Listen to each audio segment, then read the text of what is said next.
satu orang masuk merompak dalam rumah satu orang. Kemudian dia ditahan oleh polis. Menceroboh harta orang, tahan oleh polis. Bila polis tahan dia, polis rampas hasil rompakan dia. Dia buat tuntutan pada kerajaan ganti rugi hasil rompakan dia yang telah dirampas oleh polis. Boleh ada dalam mana-mana dunia peraturan yang seperti itu.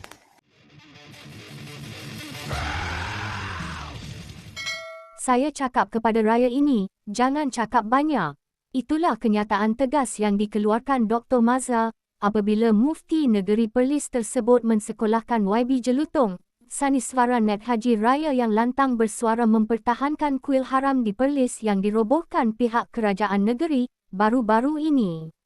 Menerusi potongan video yang dikongsikan di akaun TikTok Malaysia Tribun itu, Dr. Mazhar menganggap golongan ini melakukan perkara yang tidak munasabah, di mana mereka menceroboh tanah orang untuk membina kuil, tetapi mereka pula meminta pampasan ketika dihalau keluar dari tanah yang bukan dari milik mereka tersebut.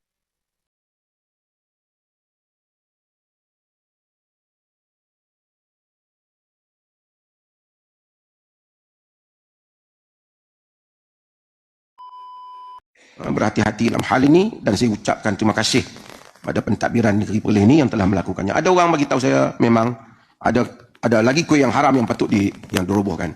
Tapi at least di Perlis ini kita telah memulakan, ataupun di banyak tempat yang enggan memulakan. Orang-orang politik, kebanyakan mereka ialah keutamaan mereka adalah undi dan kepentingan mereka. Mereka hanya bercakap tentang rule of law, tentang kedaulatan undang-undang dan pelaksanaan undang-undang apabila mereka rasa menguntungkan mereka.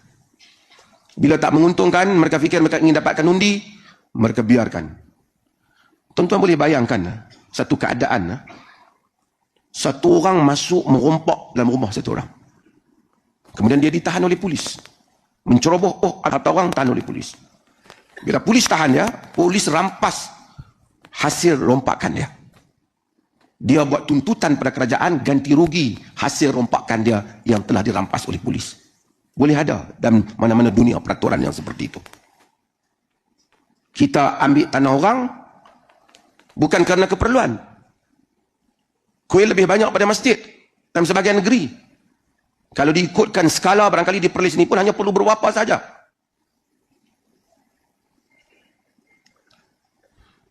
Kita masuk tanah orang, kita ambil tanah orang, kita tuntut pampasan.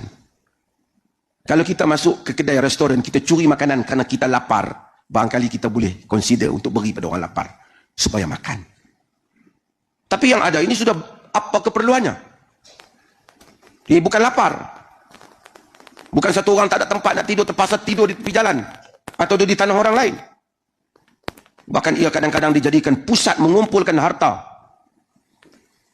kelompok-kelompok tertentu yang menindas kelompok yang lemah. Dan sebab itu tak munasabah. Ambil harta orang, ambil tanah kerajaan, masuk ceroboh tanah orang, nak keluar minta pampasan. Kita pun senanglah, tak ada tanah, pergi duduk atas tanah orang, pacak tuan dia tak ada, buat cepat-cepat masa 5 hari, sekarang ni boleh pasang cepat. Tuan dia kata pasal duduk tanah aku, hang nak suruh aku keluar, bagi pampasan. Banyaklah penyamun boleh hidup dalam dunia kalau macam tu. Sebab itu saya sebut kepada raya ni, sama ada dia raya atau dia tak raya, dia jangan cakap banyak.